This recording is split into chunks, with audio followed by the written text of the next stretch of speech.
All right, let's go. Yes, let's go for sure. We're on the board. We are. We are finally.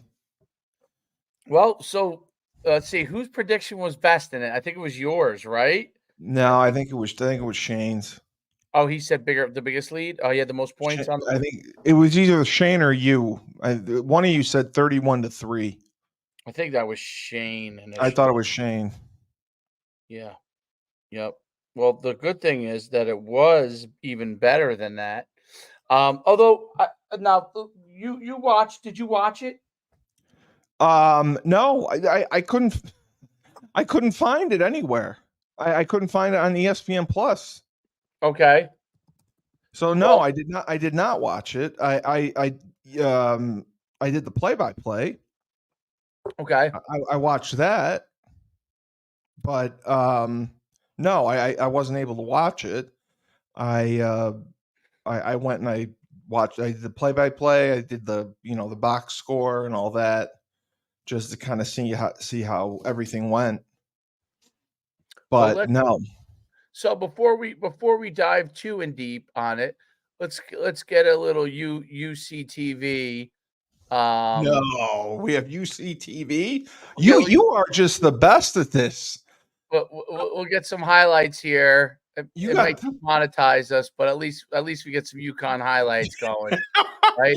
I mean, you got all the production values. You got everything. yeah, we got so at least we can make believe we know exactly what we're talking about, right? Right. Well, no, I mean, yeah, I'm joking. Obviously, we know, but I looked at everything. all right, we're ready. Let's go. Oh, Let's see how it geez. looks first before I play it. We don't need my stats on here. All right, This here. is okay. This is what they put together. With both teams looking for their first wins of the season. Both sides UCTV, came into baby. this one hungry after scoring a combined 13 points in last week's games. UConn's offense came out firing on all cylinders with 5 first-quarter touchdowns by 5 different players.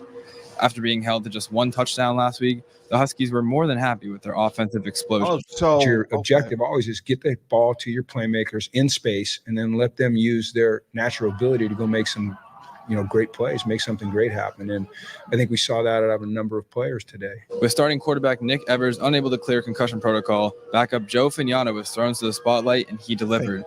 Fignano was able to constantly facilitate big plays and efficiently move UConn down the field. He was everything a coach could ask for out of his QB. He was ready to go. He was ready to go last week. He was ready to go today, and he'll continue to be ready to go. That's just who Joe is, and that's one of the things we love about him. The Huskies never looked back after scoring the most points in a quarter in school history, winning by a final score of 63-17. UConn's 56 first half points was also the most points scored in a half by the school all time. The Huskies will look to continue this momentum into next week when they take on Duke next Saturday.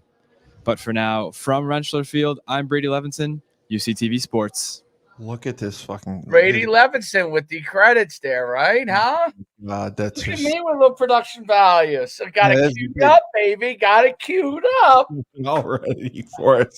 We got to see the highlights. You got to That's see hilarious. Brady Levinson, the heart of the UCTV sideline reporter. He's going to be on ESPN soon. Yeah, Connecticut guy, obviously. UConn TV, right straight from UConn TV. So a little Can you watch the games on the website? On UConn's website. Yeah, yeah. Is that what? ESPN3 you can. Oh, okay.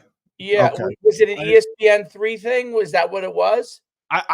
Dave, I don't know. I looked everywhere. I could not find it. I assumed it would be on ESPN Plus for sure. It was. Let's see. Well, first thing I love to talk about. Obviously, the guy you've been bragging about, rightfully so. Edwards. They got the ball in his hand. Yeah, but he didn't do much. It was the freshman that they fed. Freshman. I thought Edwards scored an early touchdown. He did. He He did. had a 50-yard pass. Yeah. But according to he had a second touchdown run later on too. So who's the other guy? Darrell Robinson, right? The freshman Darrell Robinson had 10 carries for 94 yards with a touchdown. He was the one that him and Mel Brown. Mel Brown had 87 yards. I mean, they had 1, 2, 3. I mean, they played 5 running backs. So, I mean, according to the legendary Coach Baylock, he said that most of the second teamers and scout teamers played this game. He said they got a lot of action. So that's why it looked like this. Well, Darrell Robinson was is a kid that was at Charlotte. Okay, Yeah. he Yep. went to St. Francis Academy, a big time high school program in Maryland. Went to Charlotte, transferred here, so he's a transfer. Okay. And then Mel Brown was the other guy. Mel Brown. Let's get the history on Mel Brown here. Mel Brown had 87 yards and a Mel Brown touchdown. is a junior, was previously at Gardner Webb, 5'9", 180. Gardner Webb, which is FCS. They're a good program. I think Gardner Webb's 2. They're FCS. Oh no, you're right. They're FCS. They're FCS. And you know the record they broke was my record. Touchdowns and a half. No, the total score. We dropped 60 on Kent State my senior year, and that was the most points ever scored at Memorial Field. And I'm pretty sure that was the record that the Ginger was talking about that we broke. He's the little Ginger. I don't know. What do you want me to call him? He did a pretty good job. I was impressed. He's not. Maybe we should get him on the show. What was his name? What's his name? He's not Stuart Scott. That was Stuart Scott? He's not Stuart Scott. I mean, come on. Let's get him on the show each week. Hold on. Let's get. Listen. Let's get him on the show. The SID from Uconn won't even reply to me. Let's get him on the show.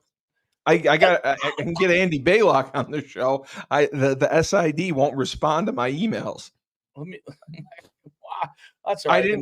The Nebraska SID wouldn't respond to me when I want to interview a guy that I know already that used to work for me for 5 years.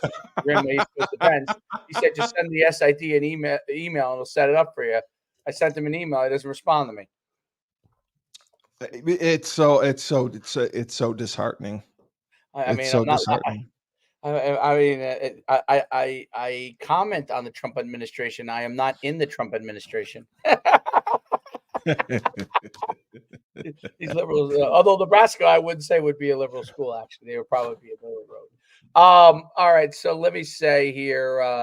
So I was just curious what that kid's name was. I mean, this is completely off topic of what we're supposed to be doing, but I am curious. What was that kid's name? Dave, if you have him on this show, I'm gonna get him on. My God! I want him on as a guest. You really? We're gonna get this. You want the Ginger Towhead on as a guest? Yes, I got to do it. I'm gonna find him. Brady Levinson. I will find him on LinkedIn or Instagram or something. We'll find him. If you want Brady Levinson on the show, I want to give back. Jamar just commented that he's in the studio. He's in the studio. Oh, okay. He's got like hold on. Let me see what he's got. There he is. Oh, he's got That's the Jamar I know and love. There he is. He's got a real studio. Oh, that's why I told you he'd be prepared. We sacrificed our football stadium for basketball championships. So I know. You're absolutely right.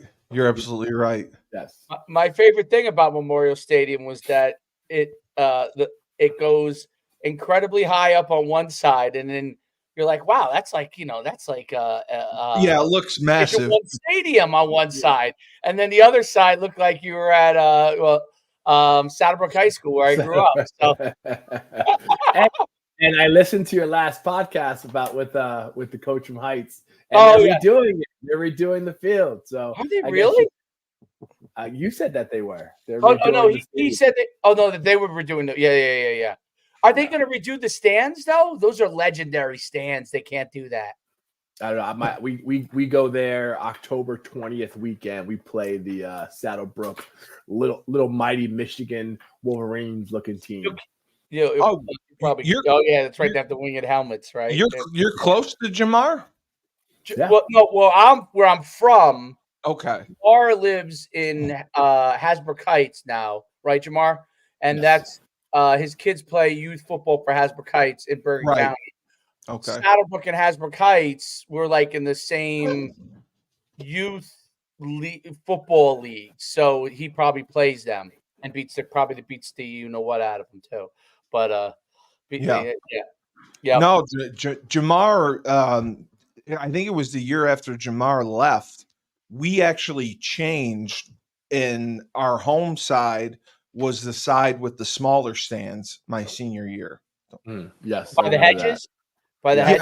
Yeah, it was because of the sun or something. It was some stupid reason why Randy wanted to do it. He said, I think it was because of the sun. So our home stands where the visitors normally were my senior year. I'll never forget it.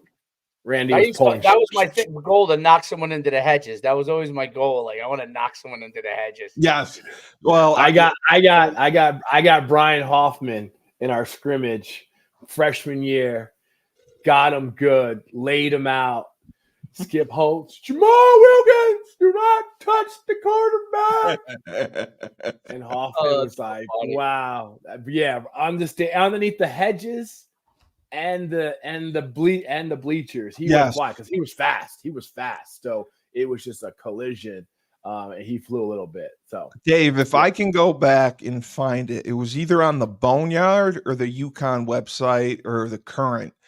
Dan Orlovsky, the first time they put him in his freshman year, we were playing against Eastern Washington, and they made fun of him, saying that he all his passes were to the hedges, and the great Dan Orlovsky comes in, and his first pass is to the hedges.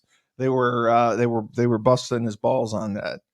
I'll never forget it. It was in like a newspaper article that somebody said that. And look at him. Look at him now. Look at Thunder Dan now. Look at him now. Thunder Dan now. Yeah. Yep. He was getting mocked for throwing to the hedges, and now he's an expert analyst. Jamar, what did you think of the game this weekend? You know what? I watched the game. I watched the highlights. I was happy with the performance. Because I was really, really sad about the Maryland thing. But before I got into why I'm sad about it, I went back and looked at Maryland. Maryland is a turnkey, right? They're just turnkey, right? They're in a groove. They're in a groove right now. Even last year, they won all their games in September. They played a bowl game against Auburn. So you have a bowl game, which is like your pre-spring ball, then your spring ball, and then your game. They just had older guys, older quarterbacks.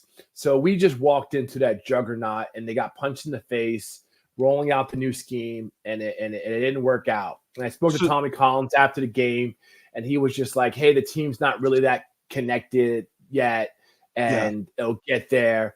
And then I just watched the way that they played this weekend. They were fast. They had fun. They just had to get things right. Yeah, this game was a little bit of a fluffer, but I love the attitude that they played with. They played fast. Normally in these blowout games, it starts slow, right? You let the team be competitive with you. Yeah, it takes 7 a while to 7. It's slow, and then you blow them out at the end. I like that we took care of business early, got Mora stuff out, what he wants to do. A lot of the stuff I saw reminded me of his time at UCLA with the kind of hitting the gaps and kind of going full speed, hitting the 3 Ys, the wheel routes. So I just like that we played faster, we played confident, and hopefully this kind of will carry over with some enthusiasm. But just the timing of the Big 12 and everything, maybe that was a distraction for the kids. But I think it's important for the team to kind of get really, really connected, because I also think it's like, what team can you compare this to in years past, where this is more a third year? But third year, you know how it is, Cully. Third year, you got your seniors, your juniors, the guys are carrying on that tradition. It's different because we're getting picked at by the 60 strings. New guys, yeah. They have 60 new guys. I thought Maryland was a middle of the road Big Ten team. you think they're going to be an upper echelon Big Ten team. Yeah. You look at, Penn Okay. State had some trouble with it. And like I said, when you're preparing for Auburn for a bowl game, that's a good spring ball right there. You're right. You're comparing against SEC team, so that stuff carries over. I didn't And think that running back that they had was good. Who do you think is an upper echelon team? I think Maryland's good. I think so. Maryland's okay. I think Maryland, like last year, they're 4-0. They lost to Michigan State this week. They did? Who's not very good, yeah. They lost 27-24. Well, they played them tough. Like Michigan State's terrible. Yes, Michigan State's terrible. Well, they yeah. Well, I don't want to bust anyone's bubble, so let's go back to the feel good. Well, let's go back to the 17 win, and that fact that we're going to have Brady Levinson on. That's the 18-year-old, the 20-year-old Uconn UCTV host. There was a lot of turmoil going on at Michigan State. So. Yes. And also that, and Merrimack hang close with Air Force. Did I see that? Yeah, 20-6. Yeah, it was awful. Both teams. I think that it was an excellent. They did what they were supposed to do. UConn. I think they did what they were supposed to do.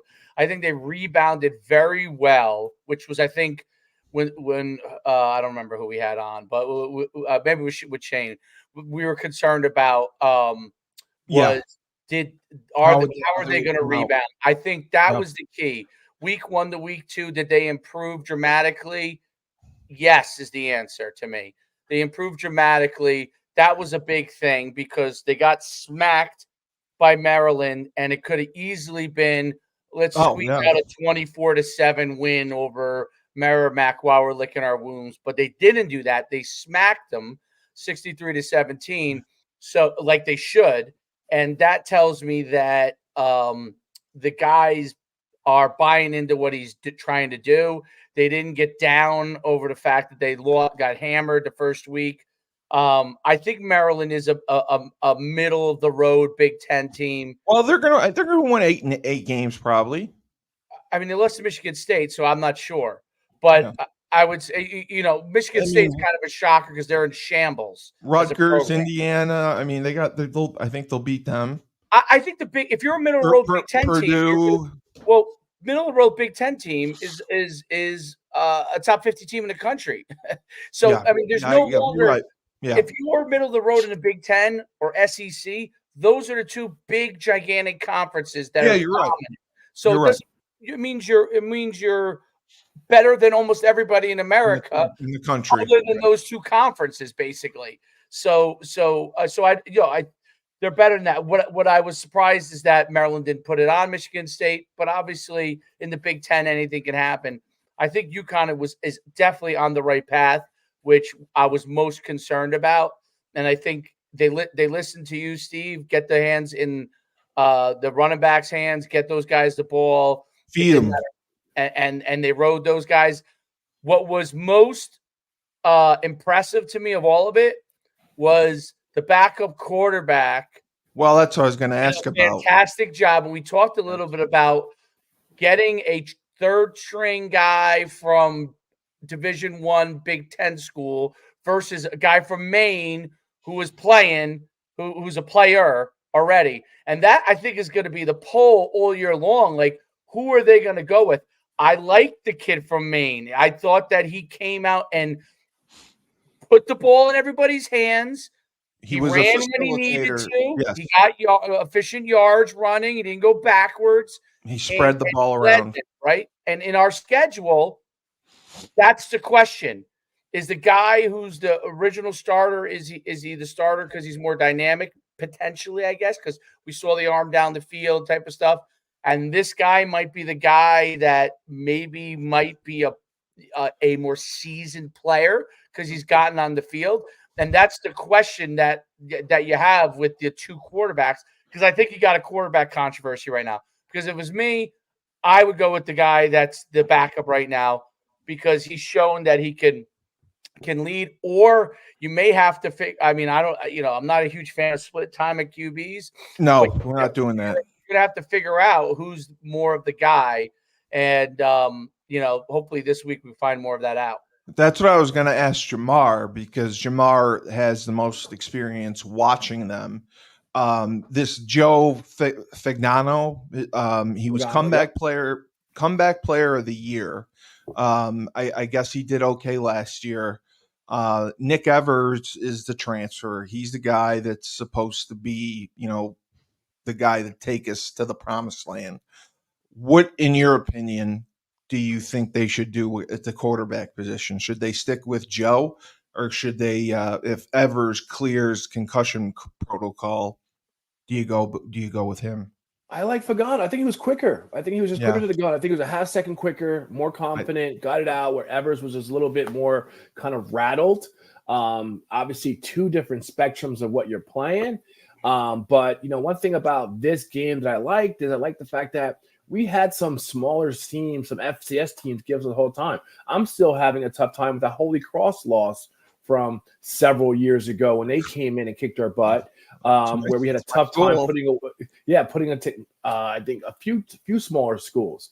So I think the team rattled around Fagnano, but also too what Uconn is like. Okay, Ryan Tracy came in and took over the team, and he shocked us at the Eastern Michigan game. We didn't know what to expect. But how many guys do you know that comes in and does their thing? Like even the Frazier, the Notre Dame transfer, he came in, stunk, but then he came back 2 years later to beat Notre Dame at Notre Dame. It's just sometimes with our school, and I think when I spoke to Tommy about the whole, when he was on, he was on the sideline because the team's not connected. You have a guy that's been there for 2.5 years, 3 years. He knows the team. There needs to be a connection. There needs to be someone that you kind of rally around versus, these locker rooms. It's very different from our time there, with NIL, who knows Evers got. You had to get them, you had to pull them. Oh, I know. Burton paid for him. I mean, Burton told him. So, okay, we got to put you in. It kind of reminds me of the Sean Watson situation in Cleveland. Like, you paid this guy, you got to play him. Yeah. But, trust me, the players know. You're and stuck. I just think we looked like a more connected team. Being home, lesser competition, those are different factors to consider. But just the kind of the way that we played, and we came out, we played fast, we set the tone on things that we didn't do against Maryland. I think the kind of writing was on the wall there, but we're on the outside looking in. I listened to Locked On. I'm waiting for the Locked On other podcast that goes on to kind of get some other impact. I listened to Morris' press conference, and he was very, very happy about the team. I think, also too, I think, we look fast. We look like we got the athletes. So I think, speaking to a few guys up there, from Bob Howard to Dave Kaplan, he says this is one of the most athletic teams that we ever had. They said that in the spring, and then you saw that Maryland game. It's like, huh? And then you saw how just the way they're flying around. We need that type of football to make it happen. I don't love the 3-3-5 defense. I hate it. I don't think we have the players for that. I don't think we have the tacklers for that. I want my great Uconn defensive ends to come off the edge, but I have to get used to that whole thing. Hopefully we'll see what happens when we go down to Duke, and we'll see what Duke is. I didn't see who Duke played the past 2 weeks, so I don't have any information on that. I think this Jamar, let me ask you this, because I haven't seen how they play the 3-3-5. Do they walk up a fourth D lineman as a stand-up? Yeah, they got two guys on the edge. It just they do. Okay. Yeah, they have three decent sized deep tackles, but it was you push them out the way.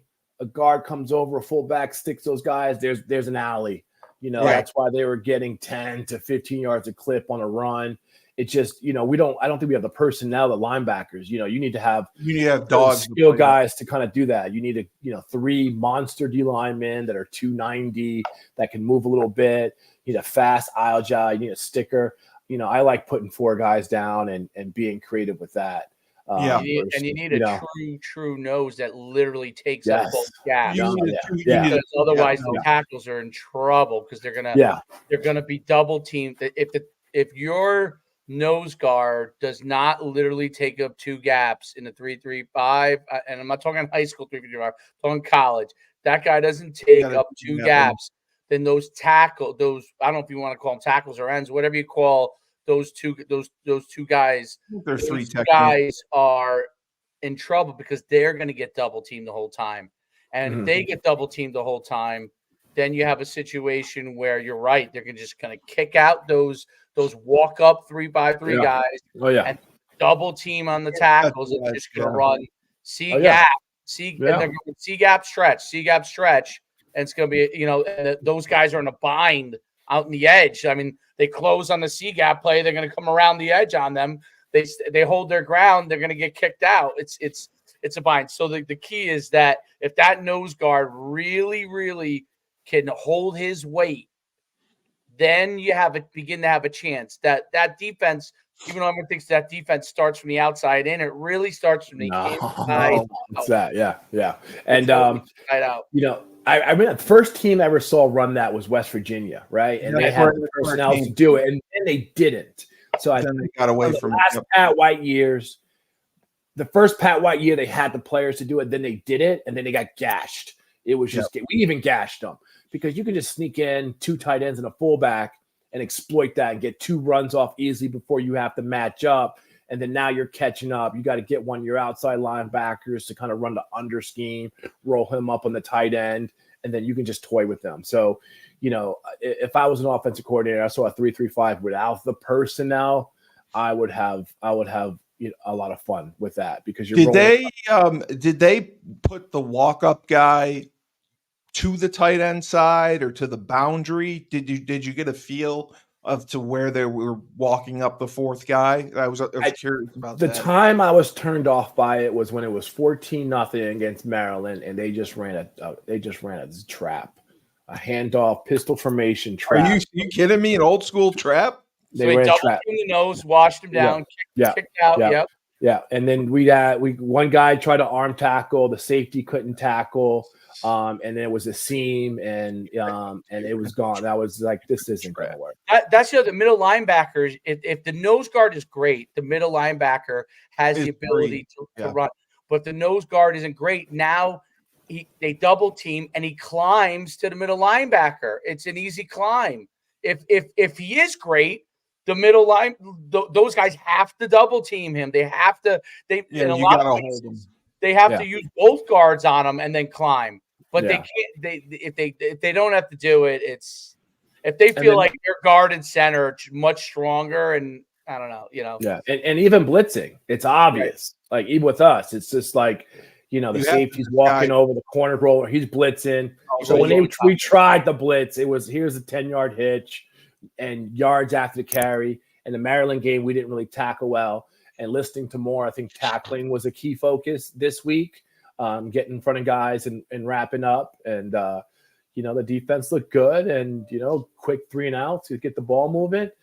So let's just see. Maybe I'm just being a little bit, saddened about it because I'm used to a traditional, 4-3 or nickel defense with 4 D linemen. I want to, I want to see Sean May out there. I want to see Uya Sunday out there. I want to see our classic great defensive ends that we've always had at Uconn play, not some skinny, linebacker that we just moved down to safety and now he has to take on tight ends. Yeah, it's a bad matchup, like you said. And you play that defense if you don't have the defensive line personnel. If you think you don't have 4 defensive linemen, that's when they go to the 3-3-5. And if you said like they're walking up 2 guys sometimes and playing like a 52 almost, that's scary. And as a linebacker, because you played Mike, that if the D line is good at handling the double teams, I know we used to teach the D linemen to hold and try to take both guys so that we keep them from climbing to the next level. So you were free. What it takes for that to be successful. The linebacker's got to be free to roam, and he's got to he's your playmaker. Your D line's not going to do it. You're sacrificing your D line so your linebackers can make plays, and that's why you loved linebacker.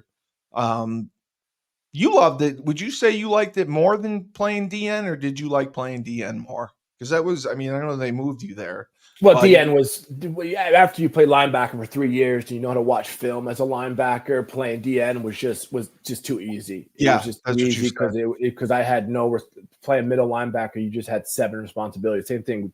Dave knows how it was, especially running a Rapone's defense. He liked to sub. He liked to put people down.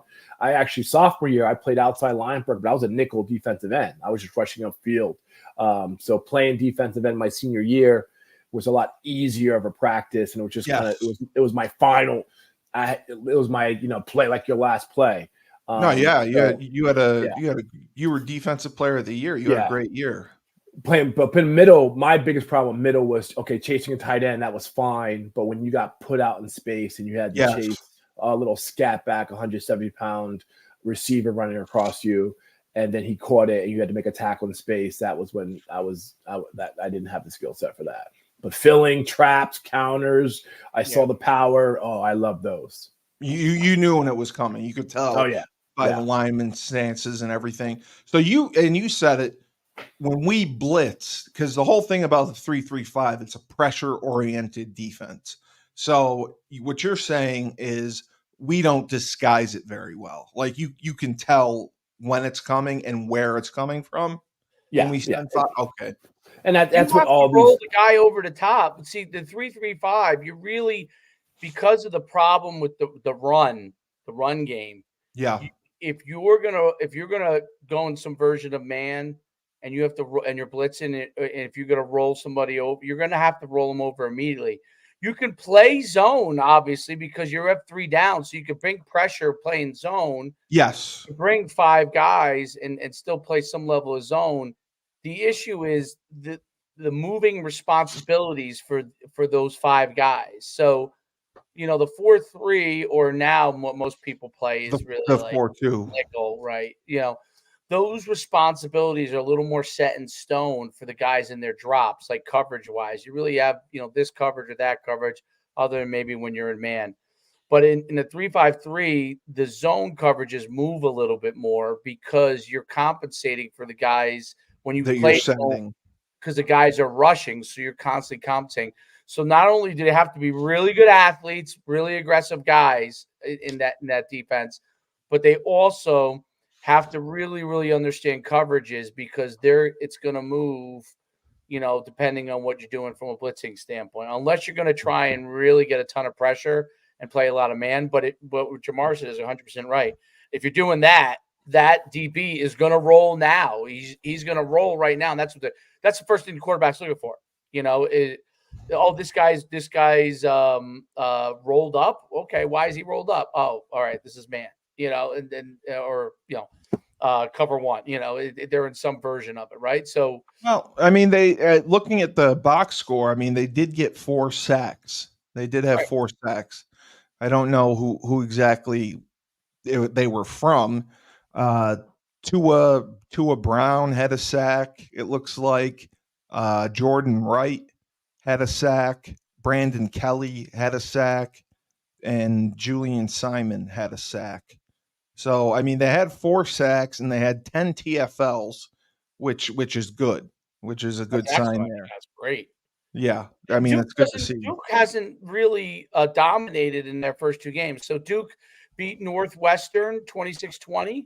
And Northwestern is not very good. Yeah, Northwestern's not good. They're the bottom of the Big Ten. Yeah, they're down. And then they beat Elon, which is FCS. What was it, 26-7 or something like that? Or Elon, is that the school in Georgia? North Carolina. They're in North Carolina. Okay. So, but they're FCS. I mean, they're not like I mean, it's not North Dakota State. No.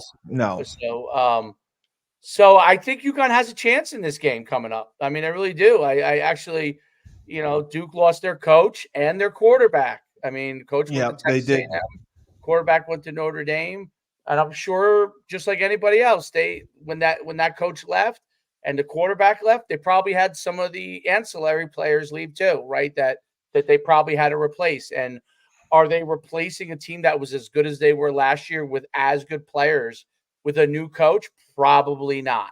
That's my guess. Probably not. but it was good to see Jamar, like Skylar Bell. I believe he was a transfer. He had 2 catches and a touchdown. He had a 60-yard catch for a touchdown. And then that TJ Sheffield, he was another transfer. He had a couple catches. So the transfers that they're bringing in are now starting to produce a little bit. And one of them said that he wanted to prove that he's one of the best receivers in the nation.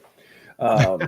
Good. All right. So I got a flag which one said that, and I thought that was interesting and quite confident. We would have definitely corrected that. But going to the Duke game, in this climate, NIL, new coach, new quarterback, that's blood in the water.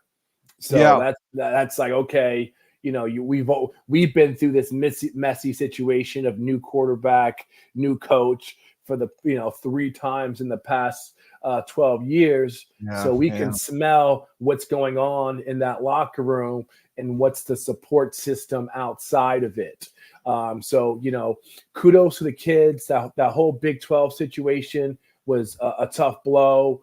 Hopefully they're not getting blamed for it with the crappy performance, and them to go out there and put a performance on like that. Hey, 63-17 against anybody is something good. They put a good film out for it, but the next 2 weeks are going to be interesting because Duke and then also Buffalo. That Buffalo game is always important because we've always been on the same timeline as Buffalo. Buffalo doesn't have the benefit of being a school, the top state school in a university. Top state school in a state, or have a dominant basketball, field hockey, college program, baseball program like we do. But on the trajectory of just, athletics, we've always been neck and neck with them, benchmarking ourselves with them because they went into 1AA and 1A at the same time as we did. But we always beat it. We always took business. We can't lose the Buffalo. That's the step back. So these 2 games are important for just the overall morale and direction of the program. And I hope these kids know it. And one thing I kind of mentioned, we all played for each other. Dave gave me, I got to school, I met Dave. Dave kind of says, have a great time. This is the culture that he passed on. And the culture that we had was like, if you're walking on campus, a senior picked you up. We picked you up. You got in the car. You guys Dave always saw me walking, picking me up, driving me where I had to go. I had to go off campus. He'll pick me up. We all took care of each other. We played for each other. And then when we played for what was next to come. We played for the next tradition. And with the whole 60 new guys coming in and out, hey, play and love your school and love the time that you're there and see what's going on. You see that the baseball team made the College World Series. I think both the boys and girls might win the championship in basketball this season. Play for your school and not for yourself. And leave a mark in the school, because these next 2 weeks is going to redefine our decade. To be honest with you, this is big. And I just wanted to say hi. We have the Jedi Courtney Williams is watching our podcast, and I'm honored that he is. He's one of my favorites. He does a lot to try to spread the word of all our podcasts. So we appreciate that he's commenting, and he says that our analysis is spot on. He says he wants to see us compete against Duke, and he wants Thunder Dan to be on the podcast. And I would tell Courtney, Thunder Dan's fee is like $75,000. So if we can raise that money, we'll get him on the podcast. That might be Nick Evers' buyout if he keeps playing the way he does. I'm a Fagano guy. I like Nick being the Northeastern guy from Maine. Let's go. Let's fly with that. They said that he played last. Did he play last year? Was he the starter, or was it 2 years ago he was the starter?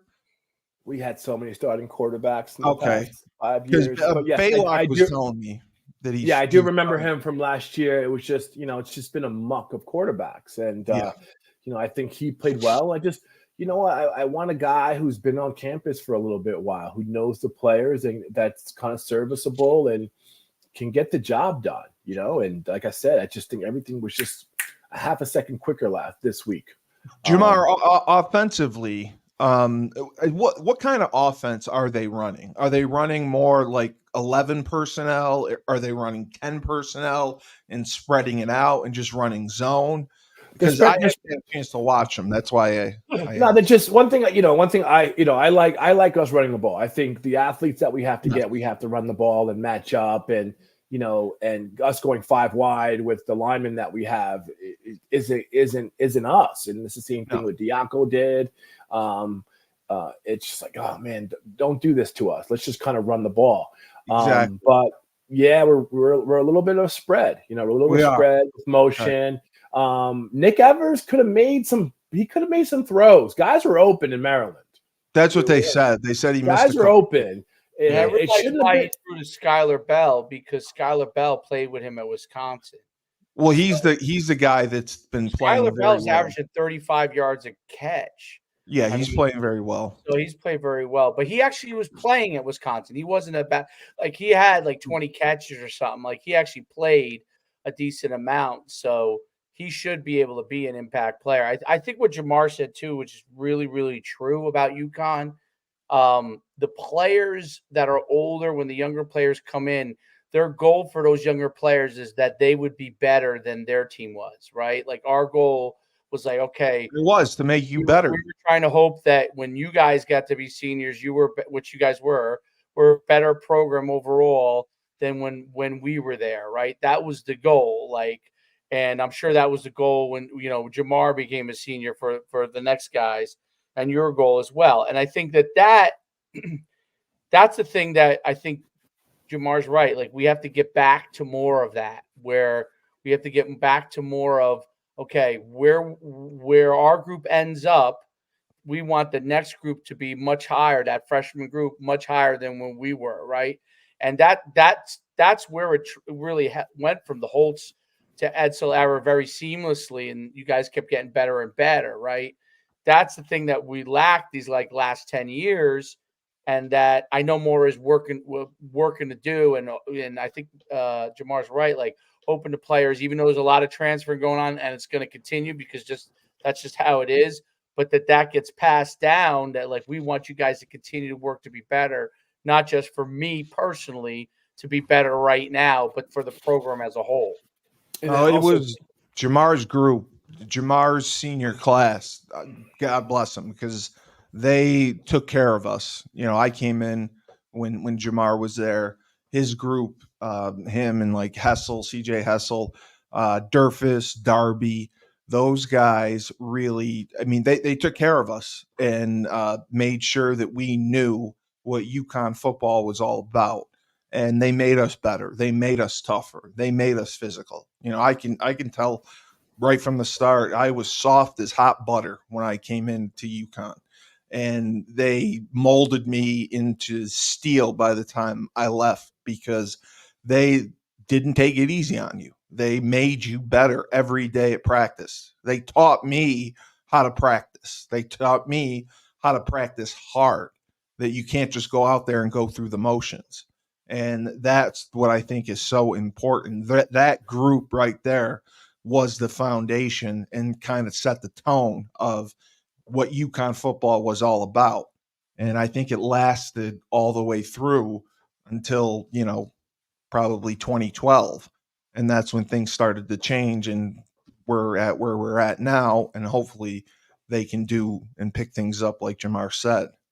Yeah. And also too, it was funny because I'm watching, my kids had games this weekend. I ref football games this weekend. Yeah. I'm trying to catch up. And then the NIU Huskies, I know, go into South Bend, and they won. They beat Notre Dame 16-14. And then it was and they're the Huskies, and I'm like, oh man. And I thought 15 years ago, UConn, that was the biggest win. Yep, the little school that went into South Bend, and we beat Notre Dame. Double overtime. Yep. Yeah, one of the greatest games ever. Just like the coach was crying, I was crying, because it was the same year that Jasper died. Howard. Yep. And they played for him, and it was just kind of that was our story. And then it was. Then 12 years later, 15 years later, it's, here we are trying to find a home. And it's important to kind of carry on that tradition to next. That's where we were. We were beating Notre Dame 15 years ago. And here we are now trying to kind of reestablish ourselves and find ourselves, because it's important for those people to kind of carry on that tradition. And, it's hard, and, I remember one time, I got challenged, when I was a younger kid. And I remember one time I had to challenge Uwe. I had to fight Uwe one day because I just knew I had to. And he was it was a kickoff team, and I was a starter, and I'm on the kickoff team. I'm running hard, and he wasn't. And I'm like, I'm the middle linebacker on this team, and I'm on the kickoff. I'm on the second team kickoff team for some fucking weird reason. And he was just loafing it. And I'm like, yo. And then he cursed at me. And I'm like, oh, I knew it. I had to do something. I fucking whacked Uwe. He whacked me back. I whacked him again. He possibly threw me, but I knew how to catch myself. And you know what Uwe did the next day? He went down, and then that same first kickoff in that game that week, he made 2 kickoff team tackles. Yeah. And that was what I had to kind of do. And I didn't want to do it, but I knew how to do it. And Uwe became one of the best defensive players ever, because it was just something you had to kind of go out and do it. And that was just a comfort level. It was just, hey, as a leader, I got to do this right now and sacrifice the team and punch this young kid in the face so everybody knows that I'm just trying to make you better. And it worked out. I'm sure he did that to the next batch of kids, to the kids that won, the Motor City Bowl and the other bowl, because that's just kind of what needed to be done. So hopefully we'll kind of get back to that. This is a big 2 weeks of Uconn football, and I hope we're going to fight. And these are the games that you got blown out and you blew a team out. And the last, that middle of the third quarter is going to decide who you are. Are we going to fight out of this to win this game? Or are we going to get a strong lead? Are we going to make plays? Are we going to rally together? And I'm happy that it's on the road so they can kind of find themselves and kind of rally. And then the schedule gets a little bit easier in October, November. You have a bunch of home games in a row. So, I'm excited for Saturday to see what our boys put together. And Duke, Uconn, that means something. They played last year too. They've played a few times. Jamar, were they primarily running out of the shotgun? Were they all shotgun? Did they have a tight end on the field at times? I saw a few times. Maybe hardly. Okay. I don't know if you don't have a tight end, if you don't have a skilled one, but no, it was mostly wide. Then we kind of went a little ground and pound on the goal line. Did they did have 2 backs? Yeah. Like we did the tush. We did the tush push. We did that. That worked out. Yeah, we did the tush push. It's like I said, it looked cohesive. It looked professional. It looked smooth. They executed good. Yes. Yeah. And they did allow you on the sidelines? No, I watched it. I had to buy some ESPN Plus. It was on CT. And Dave Kaplan was the executive producer and his son. So this was on CT TV Channel 3. So they had the coverage for it. I gotta find it. Whenever I can't find it, I'm just gonna text you, because I was trying to find it all day. I was watching the play-by-play and the box score, and it was just so good to see. But that's why I'm asking how they're operating offensively, because I told Dave this. I think the Randy Edsall model of winning still works, because you have to take advantage of Rentschler Field or Pratt Whitney Stadium, whatever it's called now. You're going to be outdoors. You're going to be on grass. October, November comes. It's cold. It's windy. Yeah. It's tough to throw the ball. Randy always ran the ball. Tough defense. Played field position. And we're not going to turn it over. And tough defense. That was his philosophy. So, I think, having that West Coast offense of flying around looks great in September, but in October, it's raining and it's disgusting, it's gross and slow. Can we adjust and take advantage of that, and you got to run the ball? I love Victor Sosa. I think he's one of the culture carriers that we really, really need, and we have other good running backs, but, I hope that we can get to a point where we got 2 running backs rushing for, 800 yards each or 1,000 yards each. and getting back to that game. But both running backs look good, look strong. Okay. Victor Rosa. Okay. So you think he's one of the guys too? Because I just like he only got 3 carries in the game, Victor Rosa, I think, or something. Yeah, but he's been on the team for 3 years. I think the year that we made the bowl game, he was kind of our feature back. So I don't know what's going on, and we've been really kind of carrying him a little bit. But he had a nice touchdown run for sure that got me excited. Yeah, he had a 30-yard touchdown run, and Cam Edwards only had 6 carries for 15 yards. That's why I talked to Andy Baylock today, Coach Baylock. He said that they primarily played the backups. So I don't know if Darrell Robinson or Mel Brown are going to get a lot of carries or a lot of work against Duke, or if it'll go back to Cam Edwards and Victor Rosa. And even the quarterback, Joe, had 5 carries for 38 yards. So, I mean, they at least ran with him a little bit. And they played the quarterback, Cole Welliver, the 6'7" kid from Montana. I saw he had 4 passes or something. Yeah. He was 2 for 4 for 10 yards. He got in there, and then they played Tucker McDonald. So they got 3 quarterbacks in. And, I mean, holding Merrimack to 155 yards passing, I thought was excellent. And, they ran the ball 39 times for 124 yards. I mean, that's pretty good. That's pretty good defensively. So if that can carry over at least some of it, I think we definitely can be competitive. It's just going to depend on, we don't know what they're going to do at quarterback, if they're going to go with Evers or stick with Joe. And I agree with Jamar and you. I think you got to stick with Joe. And this is the second time in 3 years that we get a quarterback transfer that winds up getting hurt.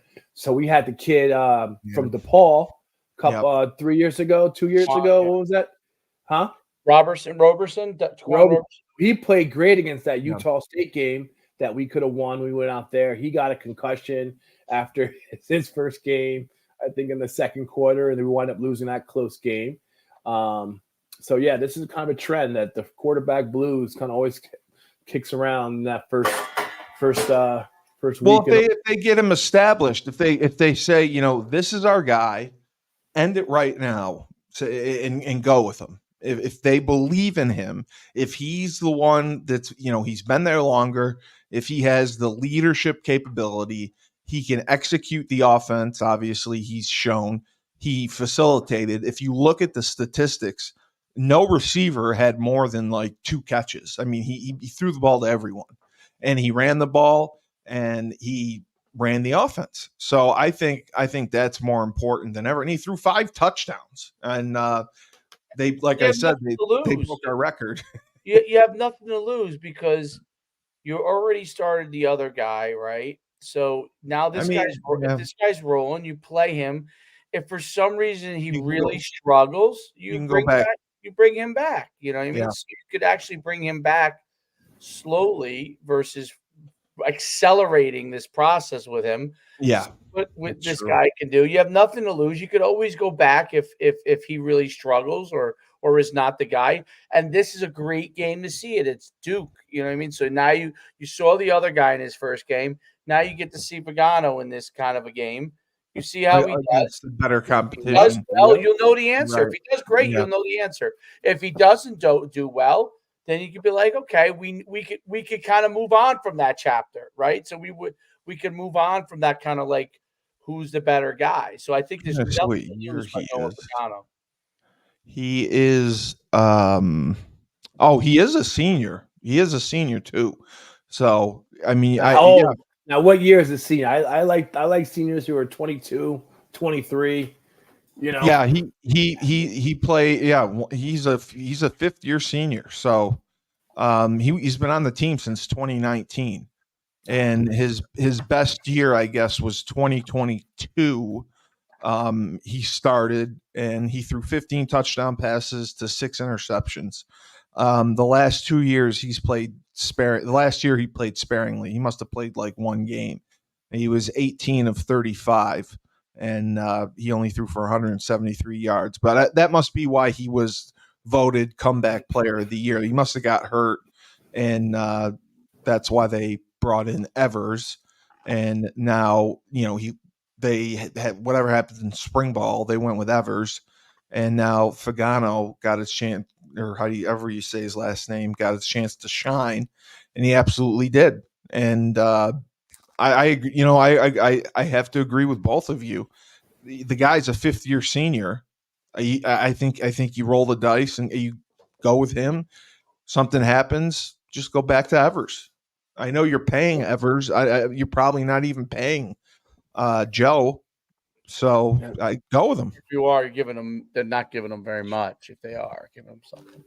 Yeah, I mean, I don't think give all the players something now. I'm assuming. Well, but. no, I don't think so. No. No, according to what Mike said, this is the first year that they had money.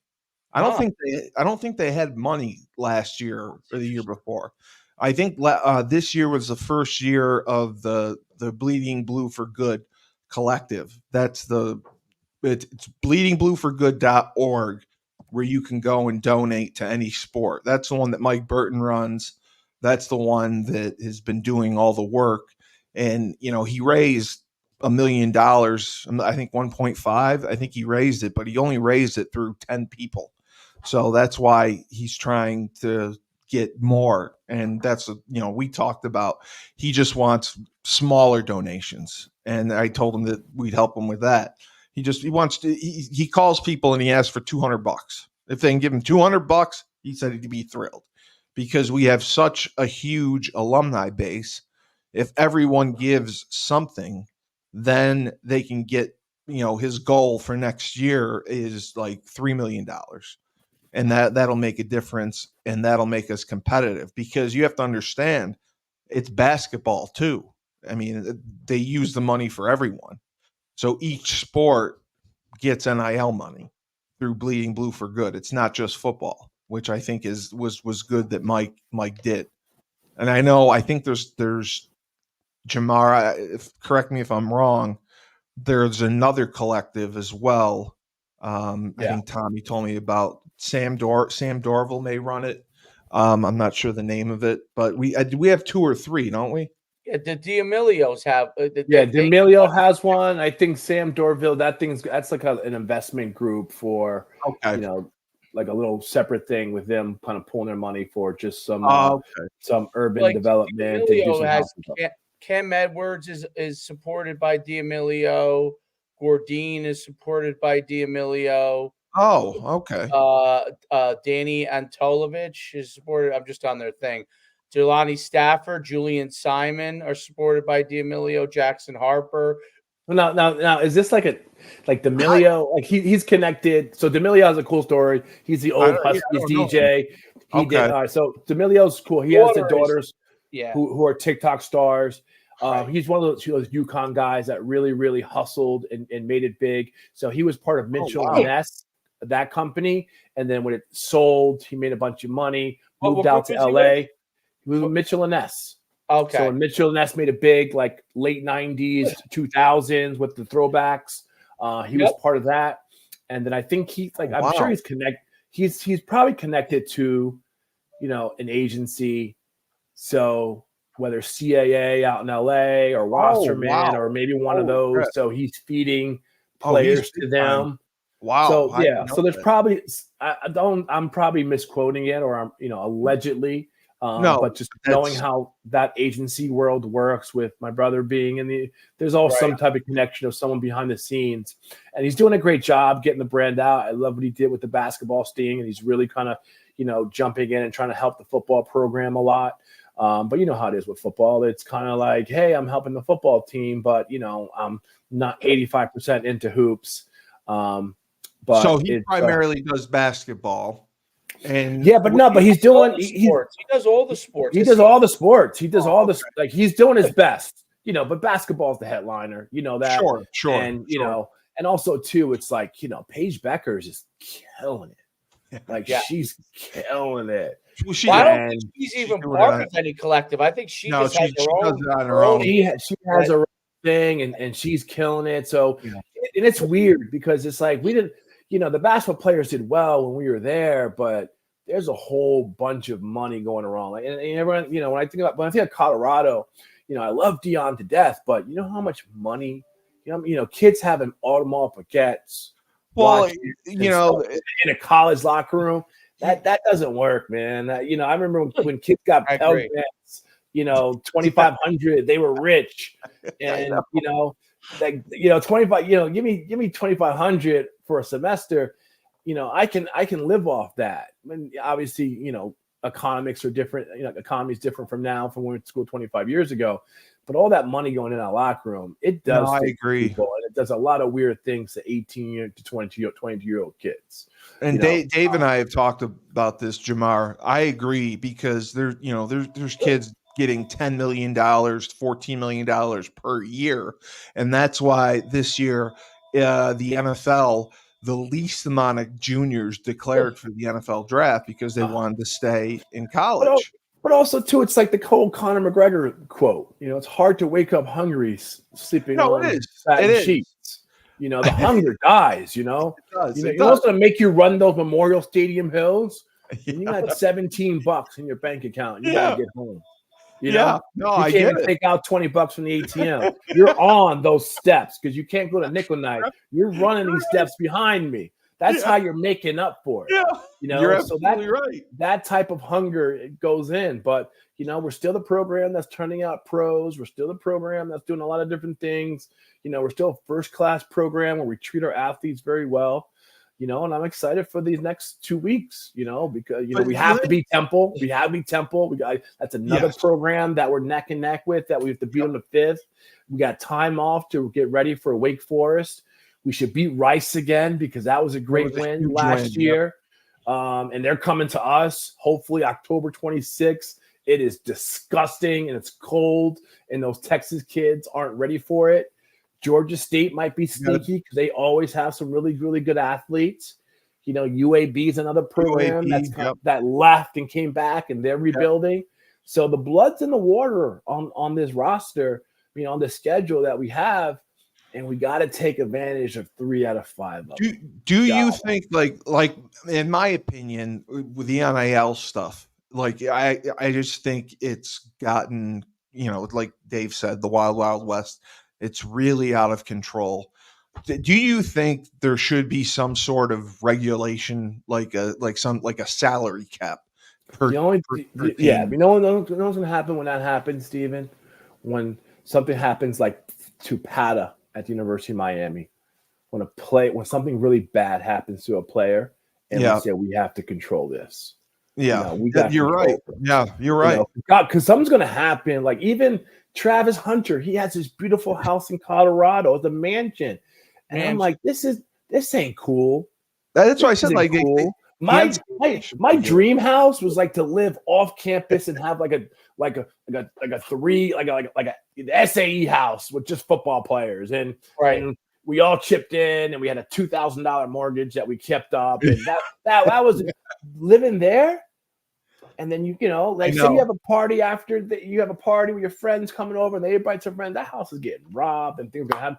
Bad things are going to happen because there's too much. You're right. You're right about that. Once something bad happens to the right player, you think that's when there'll be some change. We have a problem. But the problem is that the SEC and the Big Ten, 2 power brokers doing their own thing, and these small little conferences are kind of doing their own thing. Group of 5, yep. And I just hope their players, the players are taking care of themselves and they're smart with the money. And I know the government's coming.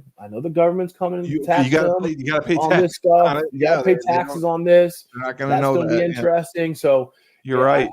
I just hope that it needs to be contained because it's getting out of control. Even like the whole Arkansas thing with Calipari going to Arkansas, and the Walmart people's like, you can do whatever you want. You're going to offer a college kid, an 18-year-old kid, whatever he wants and whatever his family wants. Well, Dave, we talked about the kid from Florida who was promised $14 million a year. And he ended up transferring to Arizona State. Yep. and now he's suing Florida because he didn't get the NIL money, the NIL deal that they supposedly promised him. Them, right? Right. That's what I'm saying. Like, they shouldn't they? Yeah. They should regulate it. We But should like have $2 million one a year. in my head. I have this thing called social media goes wrong, right? When kids do stupid things on social media, like the player from Florida giving giving the finger. Yeah. I think there should be a social media class, right? I remember Skip used to do this. Skip used to have a blog where other college players used to get in trouble, and he would highlight what they did. Oh, So he did really? Thing. Yeah, and we still did similar things. I know. You guys but like social media goes wrong, you should have a feature when NIL goes wrong. When just certain things happen that just really, really go aloof. I didn't even think about that. You're absolutely right. With all that money involved, you're right. Someone has a party, they're getting robbed. Like people are going to go through their shit and take stuff.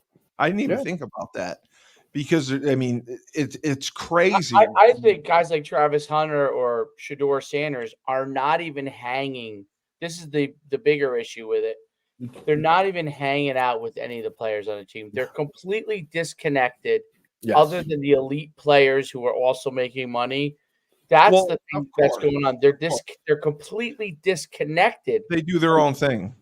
Yeah, because listen, if you're making the amount of money that Shedeur and Travis Hunter are making, you also have security at that point. You also have your home under security at that point.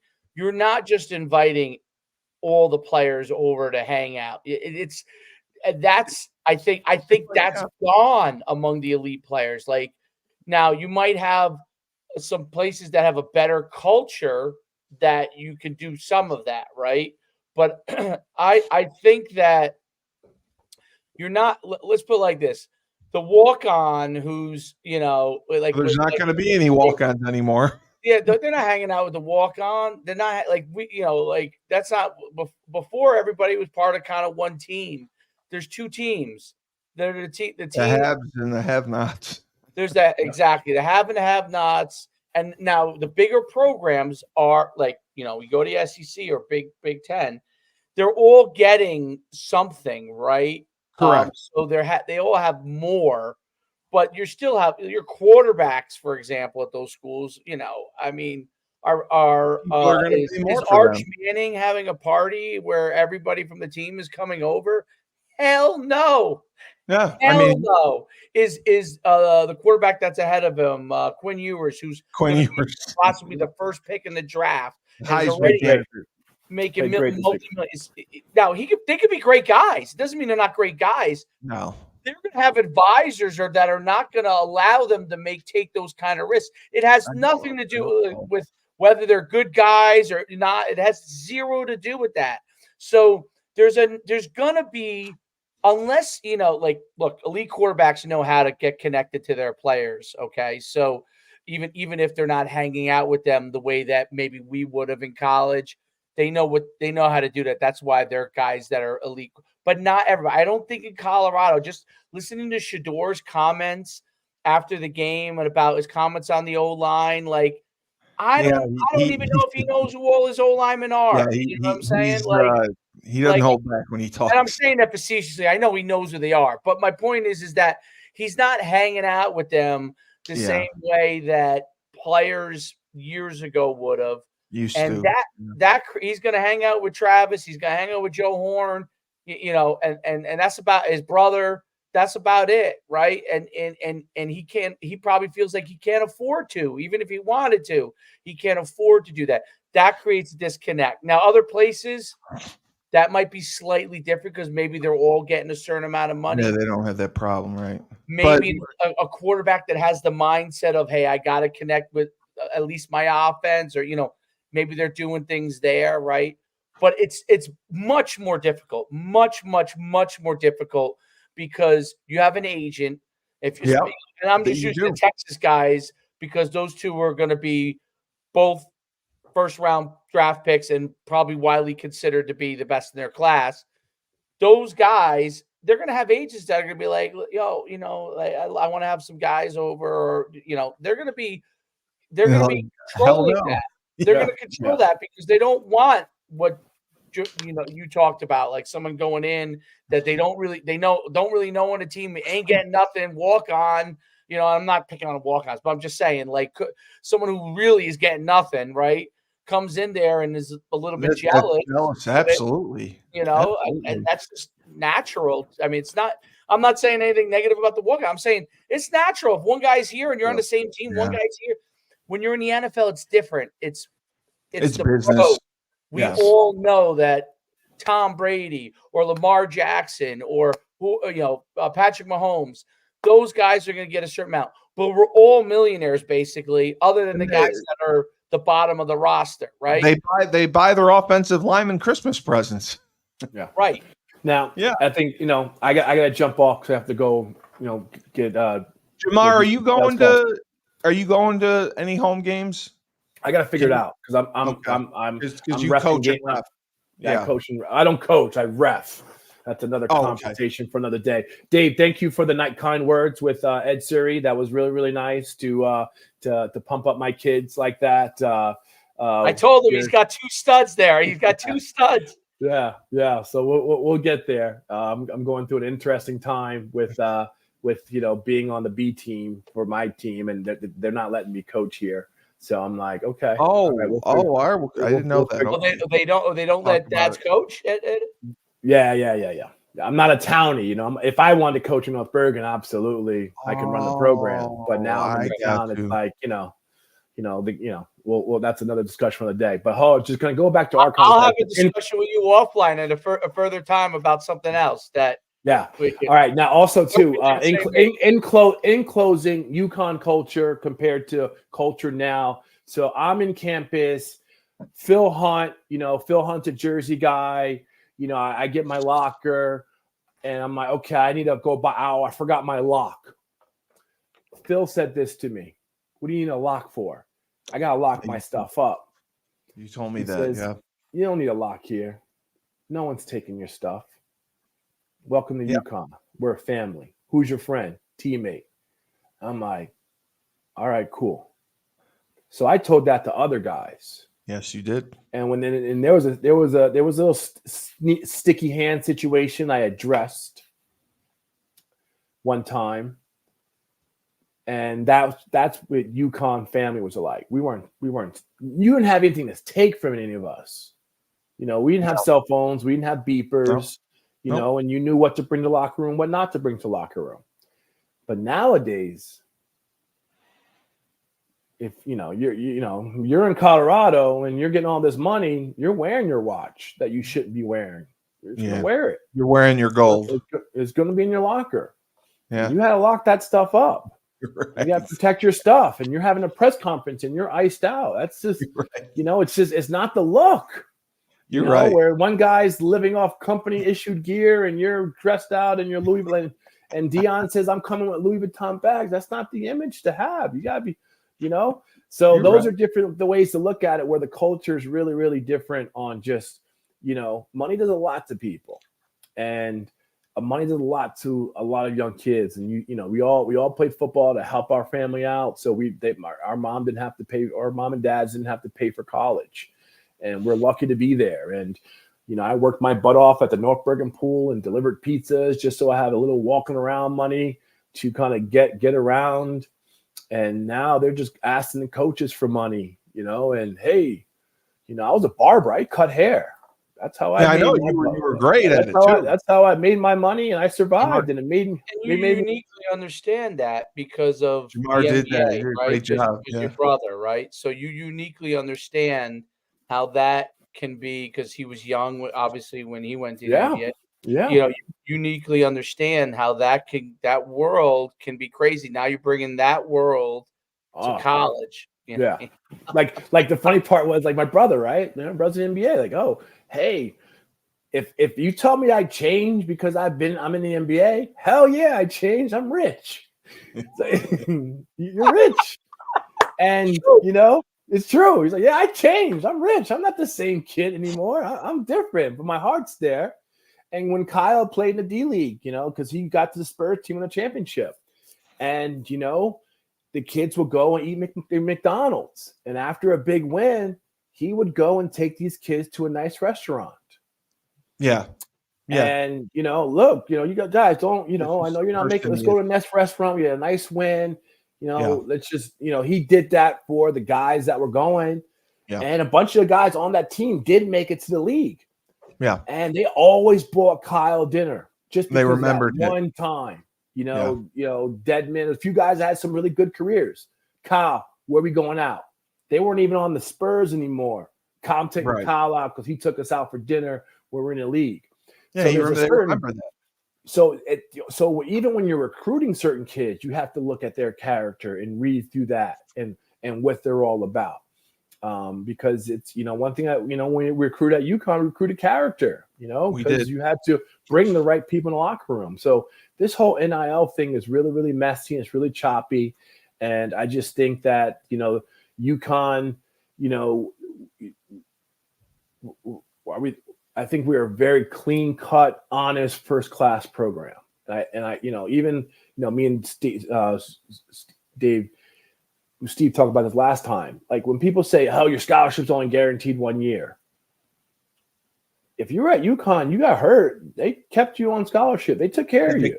Yeah, they kept you on a medical. There's some still things that we have in place that not many schools have that really, really take care of each other. And it's really, really fun to listen to other people's stories, Steve, that you're doing.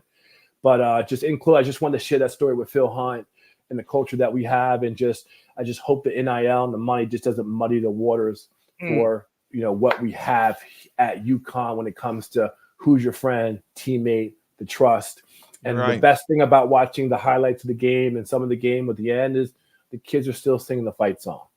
And that's important, that they can sing the fight song and the 60 new kids can learn the fight song.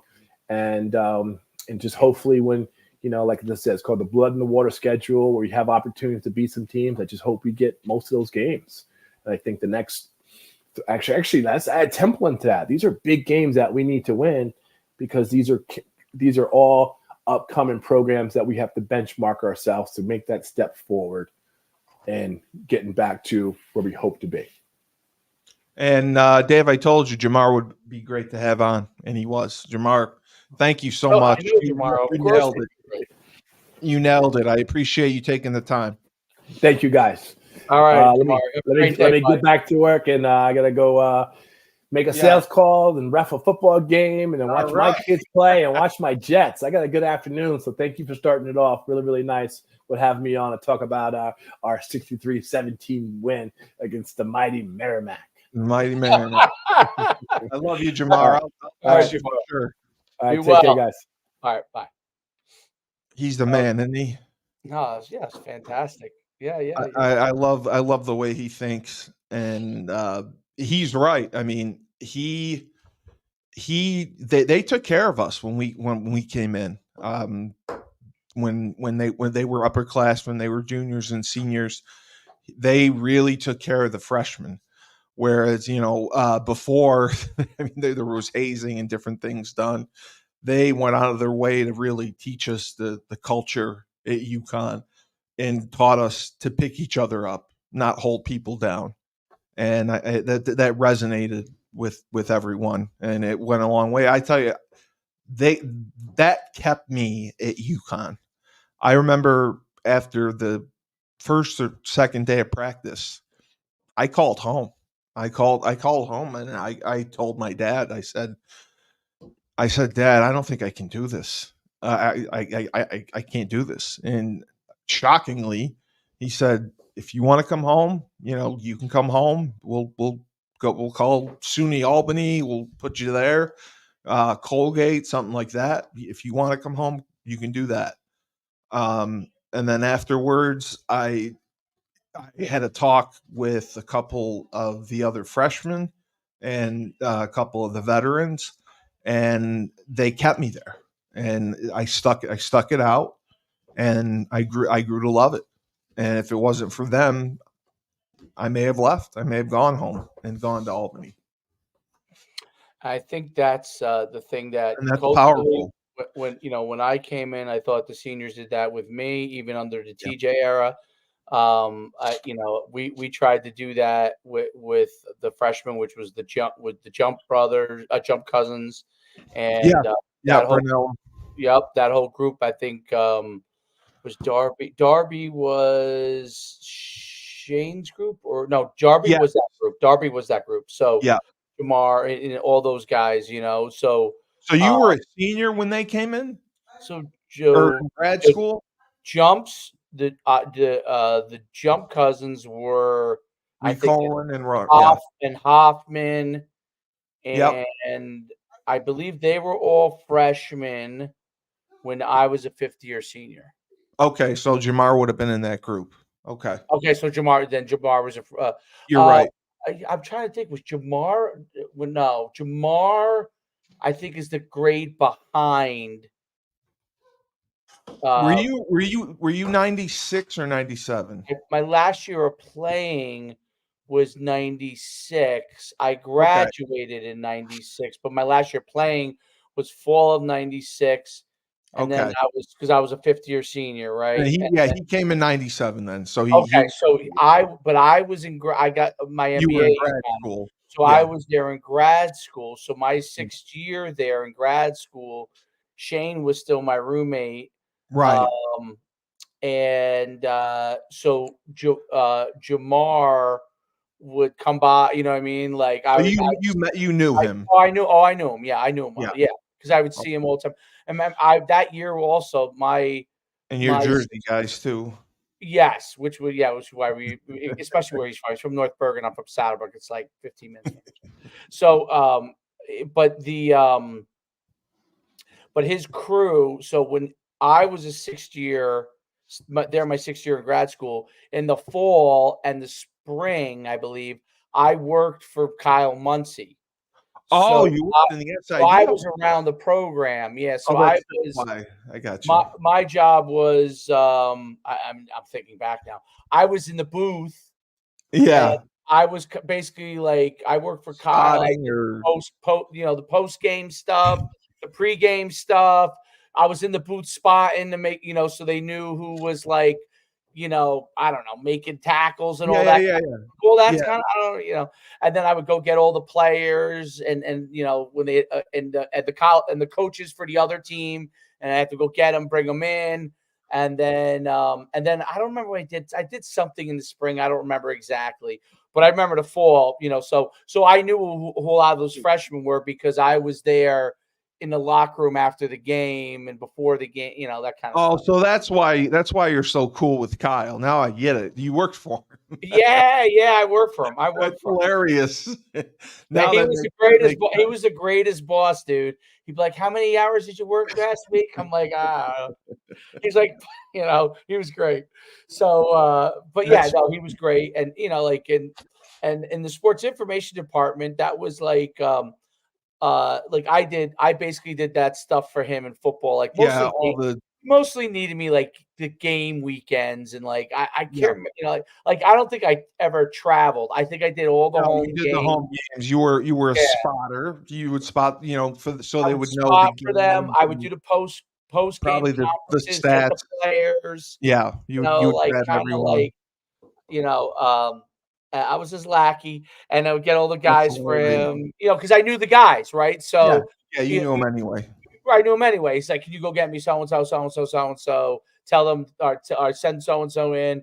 Actually, it was a good experience. You'd sit there, you'd be like, because even though players are, want to be interviewed after the game, sometimes they're nervous. I didn't realize that, but like, they don't like it. Yeah, a lot of them.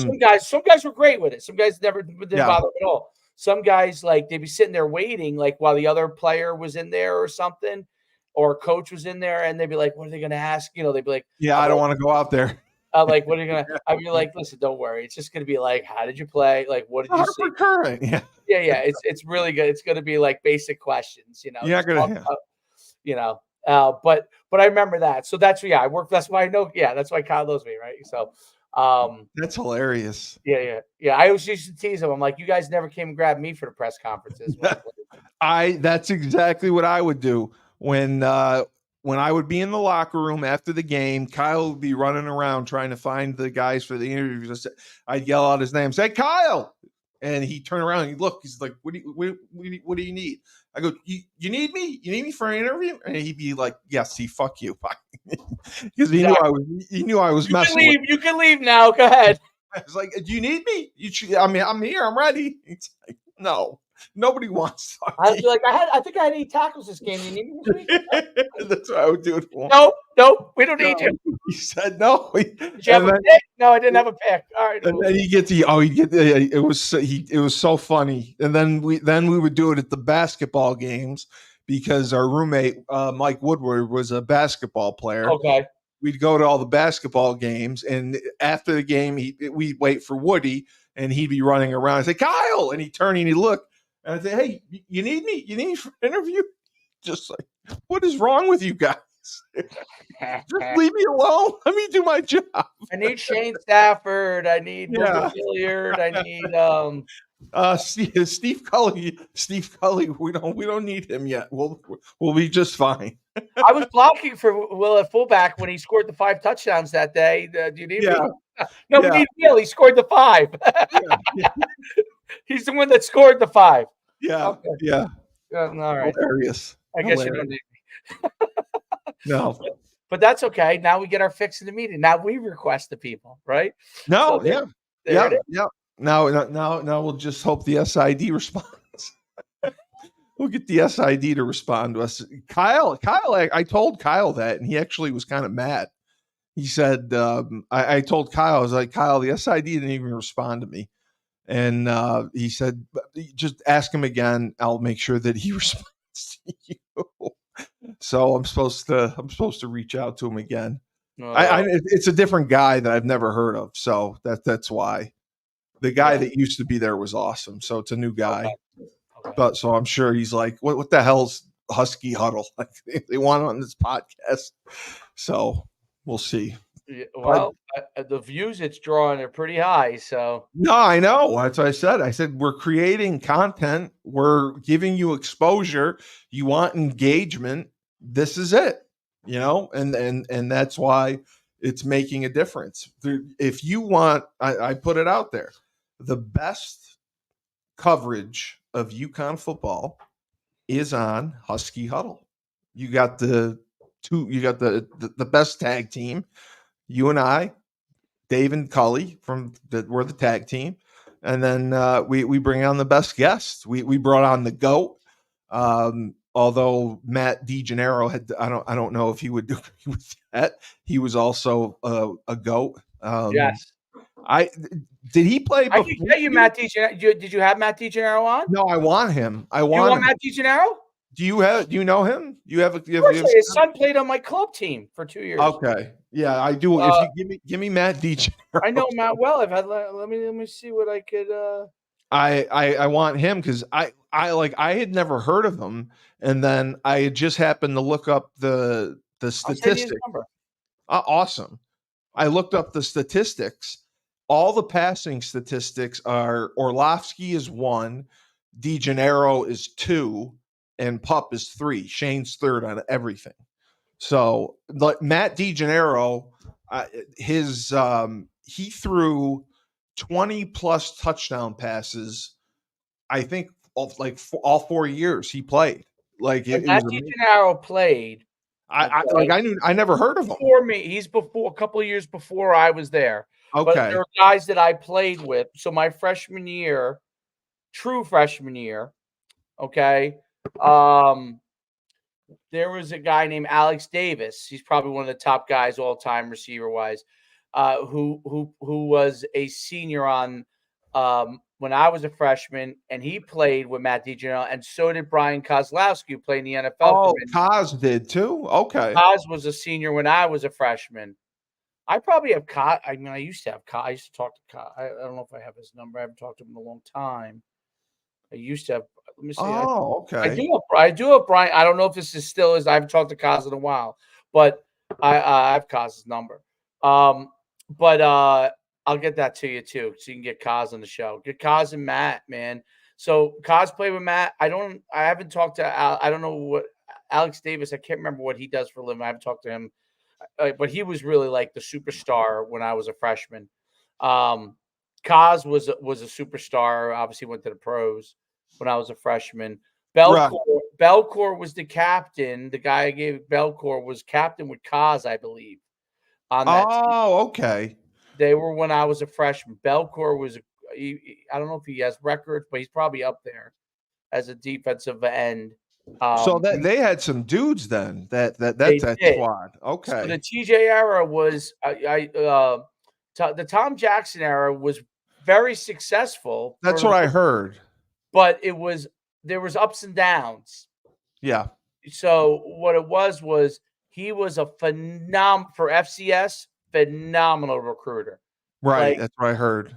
Like when I was a redshirt freshman and I was a fullback with Ed Nook, our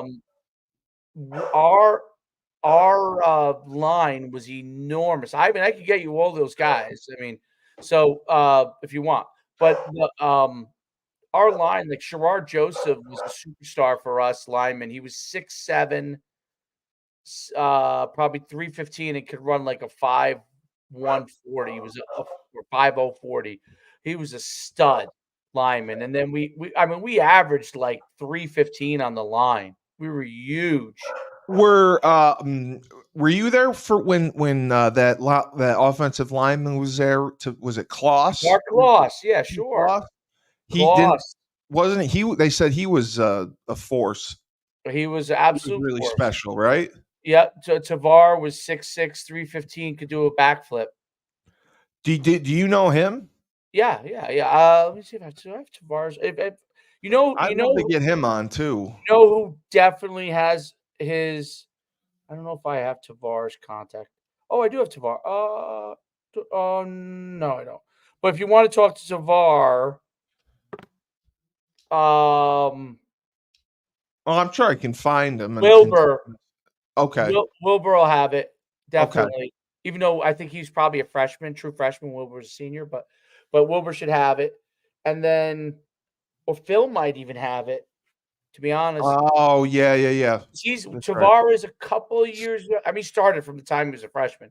But yeah, he was a beast. I heard. Because when I was a redshirt senior, he was a starter, but he might have only been a true sophomore that year, or maybe he was a freshman. He might have been a freshman. I don't know. I mean, he started my senior year, my last year playing, but he might have been only a freshman. He was young. He was definitely young.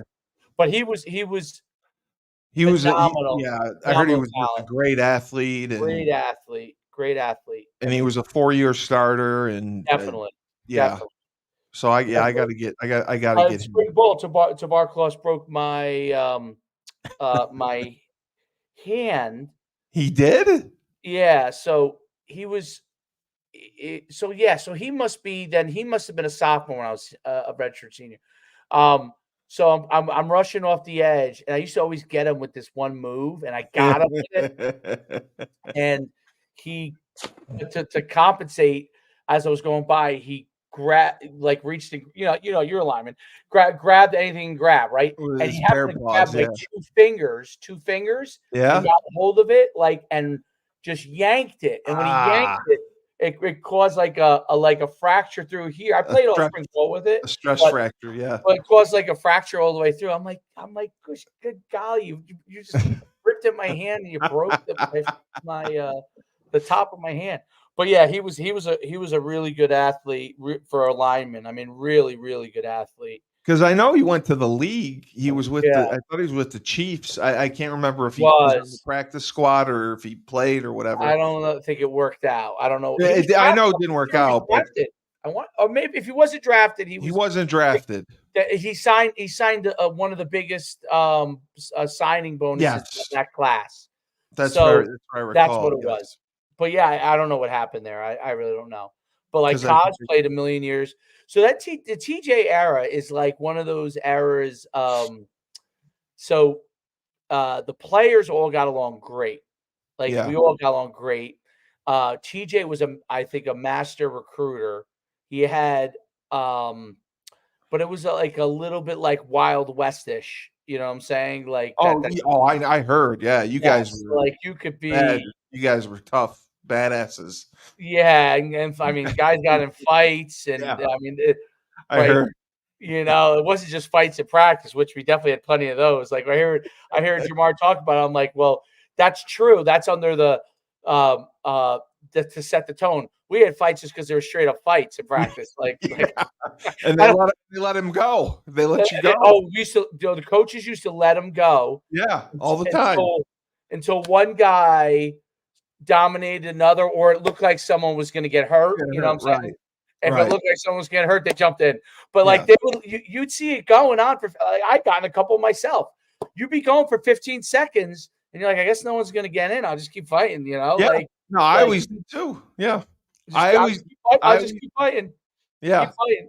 I always did too. I had so many fights, and then I realized how stupid it was because all it did was tire me out. Tired you out. The team would still, it would be during team, and we'd still have to run the plays, and I would just be gassed. So I just got in a fight, wore myself out, and I still got to run 40,000 plays. So after that, I learned not. And then I learned not to fight. And then when we had Tyler King on, I was Tyler was on scout team when I was a freshman or sophomore, and I was going against him. I had a broken wrist. I had a cast, a club on my hand. It was casted up and clubbed. Tyler is pass rushing like it's Super Bowl 31. And I got so mad at him, I threw him down on the ground and I started whacking him in the head with my club, with my broken hand. I'm like, what is wrong with you? I have a broken wrist. And he just wouldn't. That's how he was. He just was a high motor guy. He wouldn't take it easy. Guy. Yeah, he wouldn't take it easy on me. And we talk about that all the time. How I fought him. I tried to fight him with a broken wrist, and I'm hitting him with my club. That's so funny. That's great. That's great. Yeah. It's you kind of has themes among its players like that go all the way through. So the more I think Jamar hit that stuff on the head. Like the more, no matter what we pay our players, the more that those guys are in line with what the culture, culture, the program, because there's no way you're not going to get around it in this era. If you want to win, that is, you're not going to be able to get around it. But it's but you want guys that culturally fit, right?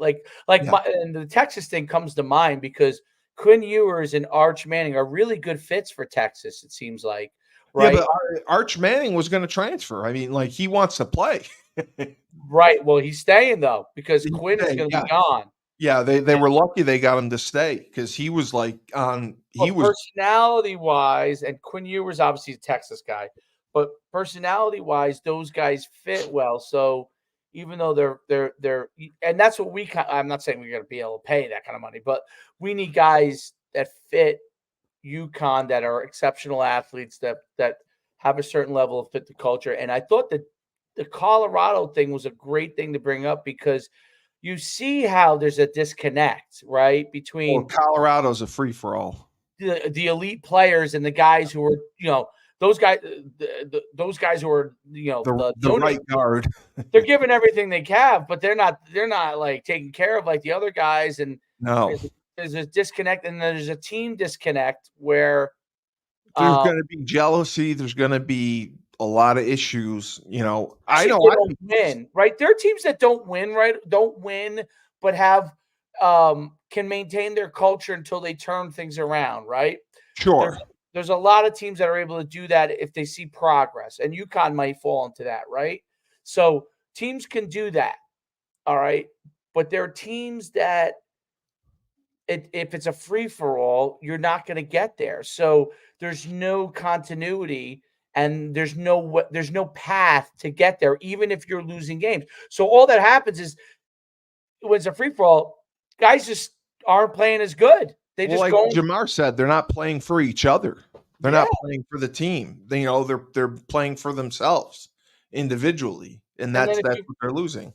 If you win, then you're okay. But as soon as you lose, you're in trouble, right? So, And that's the key Well, thing. the expectations, yeah. Teams that like lose, there are teams like I thought last year LSU's team lost a few early games. They stayed together, played well, you know.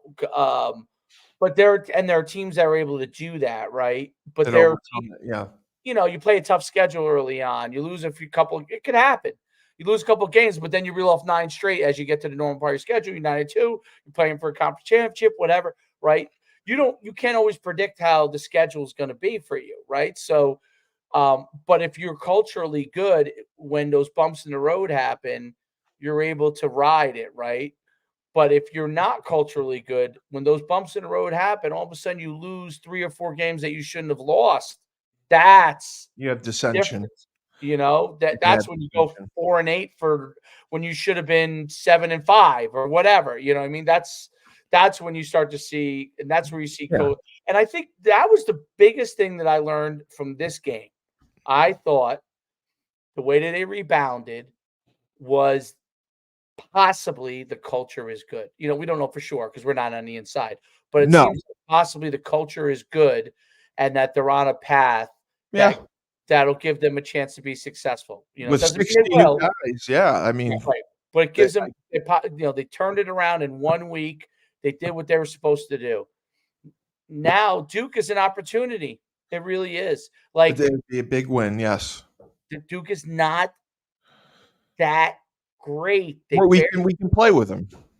We could play with them and anything can happen. And I would love to see coming out of this game, even though we're not yet previewing that game because we'll probably do that later in the week. Yes. But what I like to see coming out of this game is hopefully we win. We want to win.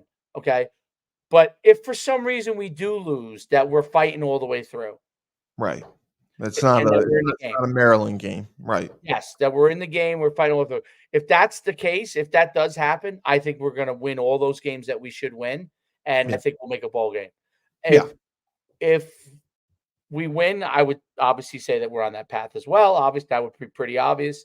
If we lose big, then I'm like, oh my God, we're back to the drawing board again. You know, so and I think, like you said, it's going to depend on what they end up doing at quarterback. If Evers clears the concussion protocol, they may go back to him and not stick with Joe. So that's going to be I think the question of the week. If Evers clears the concussion protocol, is he the starter? That's a tough. By the way, it is. Even though we made it seem like it was an easy decision, but I don't think it's an easy decision at all. I do not think that it's an easy decision, and the reason why I don't think it's an easy decision is you specifically brought this guy here to start, paid him, and you can't judge him off of, and it's hard to judge him off of one game. Yeah. A couple quarters off of a superior opponent. So that is the most difficult thing about the whole thing of whether you choose to go with him, because the positive of, we talked about all the positive going with Fagano, right?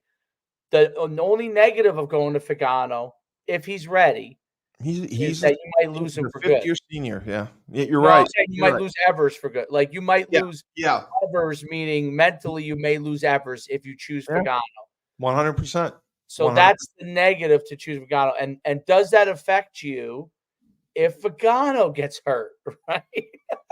Well, listen, then Evers has got to come back. The quarterback position, that's the nature of it. I agree with you. I think that if Evers is healthy, from what I've read, and what I've heard, I think that they're going to go with him. I like your idea better. I think you stick with Joe. You stick with the guy who's got the hot hand. And if for some reason he is not performing, go to Evers, put him back in. I think that is the simplest solution. Fagano's a fifth-year senior. He had a great year in 2022. He's your comeback player of the year. I don't know the history of what happened last year when he got hurt, but fifth-year senior, go with him, see what happens. Go back to Evers if you need to, maybe. But I think from everything I've read, and there's not a lot to read, but from all the news out there, it's Ever's job. So we'll see what There we happens. go. Well, till next time. Go ahead. You finish it out, my man. Here we go. Hey, for Husky Huddle, Dave Schuman and Steve Cully, the best podcast / radio host in the universe. Remember, when life gives you lemons, don't make lemonade. Take 2 oranges and throw them back at life.